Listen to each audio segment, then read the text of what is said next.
Steve Bannon had nothing to do with January 6th. He wasn't there. He committed no crime. But that didn't stop the January 6th committee from trying to destroy him anyway. Today, Bannon was sentenced to 4 months in federal prison at the request of that committee. As Congressman Matt Gaetz has pointed out, the Department of Justice official who prosecuted Steve Bannon, a man called Matthew Graves, is a partisan Democrat. He was on Joe Biden's domestic policy committee in the 2020 campaign and worked for other Democratic campaigns. So what we're seeing clearly is the corruption of the rule of law. Congress held Lois Lerner and Eric Holder in contempt famously, but of course they never spent a day in jail, and they were never going to because they were faithful Democrats. Tonight, Steve Bannon joins us for his first interview since his sentencing. Steve Bannon, thanks so much for coming on tonight. Do you agree with Matt Gaetz that this is partisan?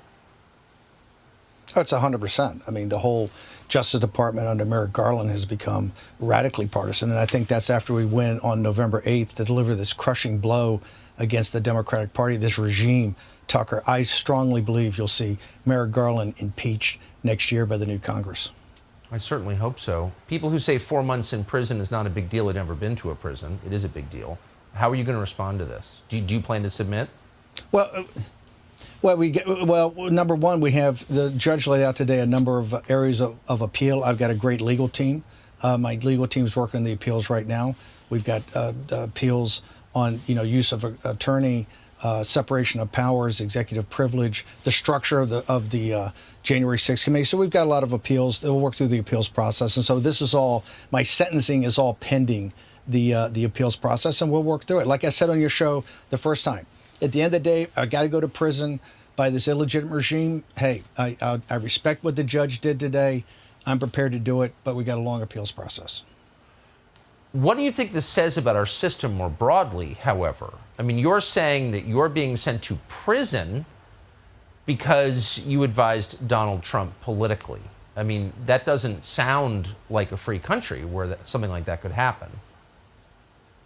It's not free right now. You see this in whether it's the FBI rolling up individuals praying in front of abortion centers or designating parents, going to parents' rights at school board meetings for parents' rights as domestic terrorists. The Justice Department is completely and totally out of control, and the FBI is out of control. That's why I'm a big believer in defund the FBI. Use the appropriations process to defund both these apparatuses until they come to the table and we start cleaning up the rat's nest. I think the only way you're going to do it is you got to start at the top. We got to impeach Wray and we got to impeach Merrick Garland after full investigations. I think Merrick Garland can be impeached on the southern border. I think he can impeach by what he's trying to do to these parents, the parents' rights movement. I think that Merrick Garland will be impeached next year by the new Congress.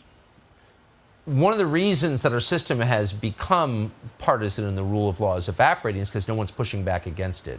Are you satisfied with the response from elected Republicans to what's happened to you? Is anyone sticking up for you, do you think? I think it's fine. And look, elected Republicans, what they need to do now is focus on the 8th of November. Tucker, there's no substitute for victory. We have a very good opportunity here to shatter the Democratic Party as a national political institution, from school boards to state legislatures to attorney general, secretaries of state, to take the House by 40 or 50 seats and maybe take the Senate by 4 or 5 seats. To me, elected officials right now should just focus on winning and winning at the biggest wave we can. I can do this myself with my lawyers. I don't need Republicans to have my back. What I want Republicans to do is in the new Congress is to focus on cleaning out the rat's nest at DOJ and cleaning out the rat's nest of the FBI. If you're Lois Lerner or you're Eric Holder, both of whom committed, from my read, actual crimes against the country, unlike you have not been accused even of doing that, and both of them skated on contempt charges, do you think they're ashamed? Do they see the double standard? Has either one reached out to you to commiserate with you? I'm serious, like on a human level. No. Look, as you know, the city is so partisan. This process now is so partisan, and they are some of the most partisan people, especially Eric Holder. Eric Holder is the hatchet man for Obama. So, no, they did. And by the way, I wouldn't want them to. Right now, hey, this is an unbridgeable gap.